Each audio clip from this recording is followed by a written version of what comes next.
Hello बच्चों, welcome back to my channel. कैसे हैं आप सब लोग। आज की वीडियो में आप लोग के लिए जो आप लोग की AMRS की वैकेंसी आई है, यानी कि एकलव्य मॉडल रेजिडेंशियल स्कूल की वैकेंसी आई है, उसमें जो PGT के बच्चे जो कॉमर्स से हैं उन लोगों का सिलेबस आज मैं आप लोगों के साथ डिस्कस करूंगी। तो उसमें उन लोगों को क्या क्या चीज़ों की तैयारी करनी है। ऐसे तो पेपर आप लोगों के जो होने वाला है उसमें आपको आपका जो मेन सब्जेक्टिव पार्ट है उसके अलावा भी बहुत सी जो चीज़ें हैं, जैसे कि रीजनिंग है, इंग्लिश है, ये सब चीज़ें भी इंक्लूड की गई हैं। तो आज हम डिटेल में सिलेबस को डिस्कस करेंगे। तो आइए वीडियो शुरू करते हैं। शुरू करने से पहले अगर चैनल को सब्सक्राइब नहीं किया सब्सक्राइब कर लीजिए, वीडियो को लाइक कर दीजिएगा और फ्रेंड्स साथ शेयर कर दीजिएगा। आइए शुरू करते हैं। इसमें जो आप लोग का सिलेबस दे रखा है, सबसे पहले आप लोगों को जर्नल अवेयरनेस का पार्ट है, यानी कि GA जिसे बोलते हैं। इसमें आपको जनरल नॉलेज है, करंट अफेयर्स हैं, इन सारी चीज़ों के बारे में पढ़ना है कि क्या चीज़ें करंट में हो रही हैं जो इम्पोर्टेंट हैं। उन सब पर आपको रेगुलर उसके लिए आप न्यूज़पेपर पढ़ सकते हैं या जो न्यूज़ चैनल देख सकते हैं जहाँ पर आपको इम्पोर्टेंट चीज़ें मिल जाएंगी। सेकेंड पार्ट हो जाएगा इसका रीजनिंग एबिलिटी। यहाँ पर आपको रीजनिंग आएगा, जिसमें रीजनिंग में जो पूछ रहा है पजल्स आएंगे, सिटिंग अरेंजमेंट आएंगे, डाटा सफिशिएंसी है, स्टेटमेंट बेस्ड क्वेश्चंस हैं। स्टेटमेंट बेस्ड क्वेश्चंस बहुत आते हैं तो उसको अच्छे से पढ़ लीजिएगा। इसमें वर्बल रीजनिंग आएगी। इनइक्वालिटी, ब्लड रिलेशन है, सीक्वेंसेस हैं, सीरीज है, डायरेक्शन टेस्ट है, ये सारी चीज़ें आपको आएंगी जिसमें आप रीजनिंग के लिए इसकी तैयारी कर सकते हैं। उसके बाद आएगा नॉलेज ऑफ ICT कि ICT क्या होती है उसके बारे में। तो fundamentals of computer system ICT जहाँ पर भी आता है तो वहाँ पर ज़्यादातर क्वेश्चन जो होते हैं वो कंप्यूटर से ही पूछे जाते हैं, तो उसकी तैयारी अच्छे से कर लीजिएगा। जिसमें आपका बेसिक ऑफ ऑपरेटिंग सिस्टम आएगा, जिसमें MS ऑफिस क्या होता है, MS एक्सेल है, इन सारी चीज़ों को पढ़ लीजिएगा। कीबोर्ड क्या होता है, शॉर्टकट्स उसकी जो कीज होती हैं उसको याद कर लीजिए। Important computer terms and abbreviations, यानी कि जो फुल फॉर्म्स होती हैं कि HTTP क्या है, HTML क्या है, FTP क्या है, ये सारी फुल फॉर्म्स आपको तैयार करनी होंगी। कंप्यूटर नेटवर्क के बारे में, साइबर सिक्योरिटी एंड इंटरनेट। फिर आ जाएगा टीचिंग एप्टीट्यूड में। आप लोग अगर जो है कॉम्पिटिटिव एग्जाम की तैयारी ऑलरेडी कर रहे हैं, जो टीचिंग से रिलेटेड हैं, तो यहाँ पर ये पोर्शन आपके लिए काफ़ी इजी रहेगा क्योंकि ऑलरेडी आपकी चीज़ें तैयार होंगी कि टीचिंग नेचर क्या होता है, कैरेक्टरिस्टिक्स क्या होती हैं, ऑब्जेक्टिव्स क्या होते हैं, बेसिक रिक्वायरमेंट्स, लर्नर्स कैरेक्टरिस्टिक्स आपने जो पढ़ी होगी अभी। जैसे अगर KVS का एग्जाम आप लोगों ने दिया है या NVS की तैयारी कर रहे हैं तो वहाँ पर टीचिंग एप्टीट्यूड आपने काफ़ी पढ़ा होगा, तो वहाँ से आपका कवर हो जाएगा। उसके बाद है experiential activity based pedagogy and case study based, जो क्वेश्चन आते हैं अंडरस्टैंडिंग बेस्ड आप लोग के होते हैं वो हो जाएंगे। नेशनल एजुकेशन पॉलिसी NEP 2020 बहुत इंपॉर्टेंट है, इसके भी इंपॉर्टेंट चीज़ें देख लीजिएगा कि कौन कौन था इसकी समिति में शामिल, कितने सदस्य थे, या इसमें क्या चीज़ें बताई गई थी, या क्या फॉर्मूला जो इसका है, या मेन इसका प्रिंसिपल क्या है, ये सारी चीज़ें। फिर आएगा जर्नल इंग्लिश, इसमें आपके वर्ब आएंगे, टेंसेस आएंगे, वाइज आएगा, सब्जेक्ट वर्ब एग्रीमेंट है, आर्टिकल्स है। बहुत ज़्यादा डिफिकल्ट नहीं आता है, मॉडरेट लेवल रहता है। और जनरल हिंदी में भी आपका संधि है, समास है, विलोम शब्द है, पर्यायवाची शब्द है, अशुद्धियाँ हैं, वाक्यांशों के लिए एक शब्द है, लोकोक्तियाँ, मुहावरे और एक अपठित यानी कि अनसीन पैरा आएगा, उसमें से क्वेश्चन पूछे जाते हैं। तो ये हो जाएगा आपका पार्ट A का। उसके बाद आ जाता है आपका सब्जेक्ट स्पेसिफिक सिलेबस, यानी कि जो आपका सब्जेक्टिव होगा, जो भी आपका सब्जेक्ट हो, Hindi, English, commerce, physics, maths, जो भी आपका सब्जेक्ट है उससे रिलेटेड चीज़ें पूछेगा। यहाँ पर देख लेते हैं कि कॉमर्स का सब्जेक्ट, यहाँ पर देख लेते हैं कि जो कॉमर्स के बच्चे हैं उनके लिए क्या क्या चीज़ें इंपॉर्टेंट है जो उन्हें पढ़नी है।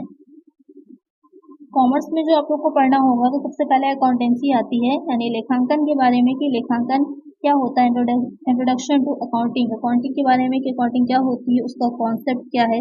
आप लोगों ने अगर फाइनेंशियल अकाउंटिंग पढ़ी होगी क्योंकि क्या आप लोग कॉमर्स से रहे हैं तो आप लोगों ने मुझे पढ़ा होगा फाइनेंशियल अकाउंटिंग, तो वहाँ पर सारी चीज़ें आपको मिल जाएंगी जो यहाँ पर आपसे पूछ रहा है कि अकाउंटिंग क्या होती है, उसका कॉन्सेप्ट, उसकी मीनिंग, उसके सोर्सेज, उसकी ऑब्जेक्टिव्स, एडवांटेजेस, लिमिटेशंस, ये सारी चीज़ें आएंगी।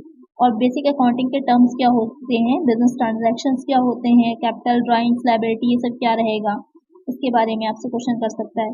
थ्योरी बेस ऑफ अकाउंटिंग, यानी कि जो फंडामेंटल अकाउंटिंग असम्पशंस होते हैं, यानी कि गैप क्या है, बिजनेस इनिशिएटिव, मनी मेजरमेंट क्या है, गोइंग कंसर्न क्या है, अकाउंटिंग पीरियड किसे कहते हैं, या कॉस्ट कॉन्सेप्ट क्या है, डुअल एस्पेक्ट क्या है, ये सारी चीज़ें इसमें रहेंगी। अकाउंटिंग स्टैंडर्ड पूछ सकता है, यानी कि जो इंटरनेशनल भी हैं और जो नेशनल भी हैं, यानी कि राष्ट्रीय और भारतीय और अंतर्राष्ट्रीय दोनों पूछ सकता है इसमें आपसे। और साथ ही GST से रिलेटेड क्वेश्चन भी रहेंगे। फिर आ जाता है रिकॉर्डिंग ऑफ बिजनेस ट्रांजैक्शंस कि किस तरह से जो बिजनेस के ट्रांजैक्शन लेन देन किए जाते हैं उनकी रिकॉर्डिंग, जिसमें आपका वाउचर एंड ट्रांजैक्शन रहेगा, यानी कि जनरल एंट्रीज जो होंगी वो पूछेगा। साथ ही जो कैश बुक बनाई जाती है, सेल्स बुक है, सेल्स रिटर्न बुक है, परचेज बुक है, इन सारी चीज़ों के बारे में आपसे क्वेश्चंस करेगा, जो जर्नल एंट्रीज की जाती हैं या इसके अलावा जो लेजर और बुक्स बनाई जाती हैं। फिर आ जाएगा ट्रायल बैलेंस से रिलेटेड कि ट्रायल बैलेंस क्या होता है, ऑब्जेक्टिव्स है, मीनिंग, पूरा आपका फाइनेंशियल अकाउंटिंग का ही सिलेबस है यहाँ पर। फिर आ जाता है फाइनेंशियल अकाउंटिंग का सेकंड पार्ट, जिसमें पूछ रहा है फाइनेंशियल स्टेटमेंट्स के बारे में कि क्या होते हैं, रेवेन्यू एक्सपेंडिचर है, कैपिटल एक्सपेंडिचर, इसके बारे में, डिफर्ड रेवेन्यू एक्सपेंडिचर, पूरा सिलेबस आप देख रहे होंगे तो आपको फाइनेंशियल अकाउंटिंग से ही मिल जाएगा। अकाउंटिंग फॉर पार्टनरशिप फर्म है, accounting for partnership firm, reconstruction and disclosure है, retirement and death of a partner है। फिर आ जाता है अकाउंटिंग फॉर शेयर कैपिटल, यानी कि अगर आपने कॉर्पोरेट अकाउंटिंग पढ़ी होगी तो वहाँ पर आपको ये चीज़ मिल जाएगी कि शेयर कैपिटल क्या होती है या उसकी जो एंट्रीज होती हैं किस तरह से की जाती हैं, फॉरफीचर क्या होता है, रीइशू क्या होता है, वो सब इसमें आएगा। फिर आएगा अकाउंटिंग फॉर डिबेंचर, इसी में ही कॉर्पोरेट अकाउंटिंग में ही आपने आगे पहले शेयर्स के बारे में दे रखा था, फिर डिबेंचर्स के बारे में दे रखा था। फिर आएगा financial statements of A company कि क्या होते हैं, उसके यूजेस क्या है, उसका नेचर क्या है। इसमें जो आप लोगों ने मैनेजमेंट अकाउंटिंग पढ़ी होगी उसी से रिलेटेड आएगा कि कैश फ्लो क्या होता है, रेशियो एनालिसिस क्या होता है, उसी से के बारे में, और साथ ही जो आपके एक्टिविटी रेशियोज होंगे या फिर जो सॉल्वेंसी रेशियोज है उससे रिलेटेड क्वेश्चंस पूछेगा।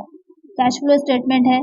उसके बाद आ जाएगा बिजनेस स्टडीज। बिजनेस स्टडीज में foundation of business, meaning and features क्या होते हैं, evaluation and fundamental of business, की history of trade and commerce in India, की इंडिया में ट्रेड और कॉमर्स जो थी उसकी स्टार्टिंग कब से हुई थी उसके बारे में, या इंडियन बैंकिंग सिस्टम किस तरह का है या किस तरह से ट्रांसपोर्ट है, ट्रेडिंग कम्युनिटीज़ हैं, मर्चेंट कॉर्पोरेशंस हैं, उनको स्टार्ट किया गया था, ये सब पूछेगा। फिर आ जाता है फॉर्म्स ऑफ बिजनेस ऑर्गेनाइजेशन कि बिजनेस ऑर्गेनाइजेशन जो आपने पढ़ा होगा बीकॉम में ही, तो उसमें सोल प्रोप्राइटरशिप के बारे में भी दे रखा था कि किस तरह की होती है, पार्टनरशिप फॉर्म्स कैसी होती हैं, हिंदू अनडिवाइडेड फैमिली का बिजनेस है तो वो किस तरह से रन होता है या उससे रिलेटेड कौन कौन से लॉज होते हैं उसके बारे में। फिर आ जाएगा public private and global enterprises कि पब्लिक सेक्टर में और प्राइवेट सेक्टर में किस तरह से बिजनेस हो रहा है या कौन कौन सी चीज़ें दोनों में डिवाइड कर रखी गई हैं या उसका किस तरह से रेगुलेशन होता है उसके बारे में। या फिर ये भी पूछ सकता है कि गवर्नमेंट कंपनीज क्या होती हैं, किस तरह से चलती हैं, या होल्डिंग कंपनीज हैं, सब्सिडरी कंपनीज हैं, इसके बारे में। फिर आ जाता है बिजनेस सर्विसेज, इसमें रहेगा कि क्या होती है इसकी मीनिंग, बैंकिंग टाइप्स क्या होते हैं, बैंक अकाउंट कितने तरह के होते हैं। उसके बाद आएगा इमर्जिंग मॉडल ऑफ बिजनेस कि ई बिजनेस का कॉन्सेप्ट क्या होता है, इससे भी क्वेश्चन बन सकते हैं।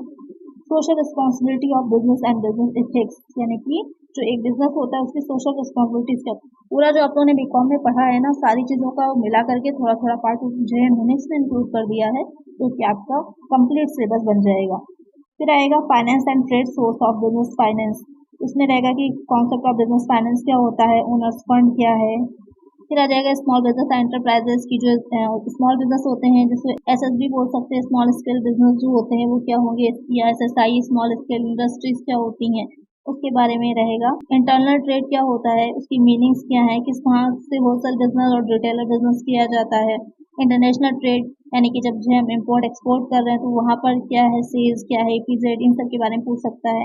Nature and significant of management, अब आ जाता है मैनेजमेंट पर कि उसका कॉन्सेप्ट क्या, ऑब्जेक्टिव्स क्या है। यहाँ पर हेनरी फॉल हैं, टेलर हैं, या फिर हेनरी फॉल हैं, टेलर हैं, इन सब के बारे में पूछ सकता है कि साइंटिफिक मैनेजमेंट क्या है, एडमिनिस्ट्रेटिव मैनेजमेंट क्या है, इससे रिलेटेड क्वेश्चंस आएंगे। यही आपका प्रिंसिपल ऑफ मैनेजमेंट भी हो जाएगा। बिजनेस एनवायरमेंट होता है क्या, उसमें कितने टाइप्स होते हैं, माइक्रो एंड मैक्रो एनवायरमेंट होता है, उससे भी रिलेटेड क्वेश्चन कर सकता है। इसकी एमसीक्यू वीडियो भी अगर आप चाह रहे हैं तो मेरे चैनल पर अलग से मिल जाएंगी, आपको प्लेलिस्ट बनी हुई है, आप वहाँ से भी तैयारी कर सकते हैं अपनी। अच्छे क्वेश्चन से अलग अलग आपके सब्जेक्ट वाइज सारे क्वेश्चन दे रखे हैं, उसका लिंक मैं प्रोवाइड करा दूंगी इस वीडियो की डिस्क्रिप्शन में, तो आप वहाँ से देख सकते हैं। प्लानिंग क्या होती है, ऑर्गेनाइजिंग है, स्टॉकिंग है, डायरेक्टिंग है, कंट्रोलिंग है, ये सब क्या है, बिजनेस मैनेजमेंट जो है, यानी कि मैनेजमेंट के क्या है फंक्शंस ही होते हैं जो आपके अलग अलग उन्होंने पॉइंट बना करके दिए हैं। फिर आ जाता है कि फाइनेंशियल मैनेजमेंट क्या है, फाइनेंशियल मैनेजमेंट में उसका रोल क्या रहेगा, ऑब्जेक्टिव्स क्या होते हैं, या फाइनेंशियल डिसीजंस किस तरह से लिए जाते हैं। यहाँ पर डिविडेंड के बारे में भी पूछ सकता है, वर्किंग कैपिटल के बारे में पूछ सकता है, उसकी जो न्यूमेरिकल्स आते हैं वो भी हो सकते हैं।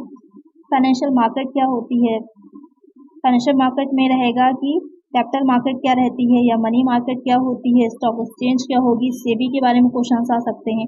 फिर मार्केटिंग आ जाएगा मार्केटिंग उसका कॉन्सेप्ट क्या होता है, फिलॉसफी क्या है उसकी, या एलिमेंट्स होते हैं, ब्रांडिंग क्या होती है, ट्रेडमार्क क्या है, एडवर्टाइजमेंट क्या होता है, इससे रिलेटेड क्वेश्चन आएंगे। फिर आ जाता है कंज्यूमर प्रोटेक्शन। तो यहाँ पर कंज्यूमर प्रोटेक्शन एक्ट जो आप लोग का दे रखा है उससे रिलेटेड क्वेश्चन कर सकता है। इसमें फेमा और फेरा भी इंक्लूड हो सकता है। तो ये हो जाएगा आपका कॉमर्स का सिलेबस। जो बच्चे एकलव्य मॉडल रेजिडेंशियल स्कूल में डालना चाहते हैं और पीजीटी कॉमर्स से हैं तो वो अपना सिलेबस इस तरह से तैयार कर सकते हैं अपने एग्जाम के लिए। आई होप आपको वीडियो अच्छी लगी होगी और हेल्पफुल रही होगी आपके लिए कि आपको क्या चीज़ पढ़नी है और कहाँ पर उसका मटेरियल, जो स्टडी मटेरियल आपको मिल जाएगा आसानी से। और अगर एमसीक्यू वीडियो प्रैक्टिस के लिए आप चाह रहे हैं तो वो ऑलरेडी मेरे चैनल पर प्लेलिस्ट अपलोड है, तो आप वहां से भी इसकी प्रिपरेशन कर सकते हैं। या अगर आप मुझे कमेंट करेंगे तो अलग से मैं इससे प्रैक्टिस सेट भी आप लोग के लिए लेकर के आऊँगी। तो अगर आप लोग को चाहिए है तो मुझे कमेंट करिएगा।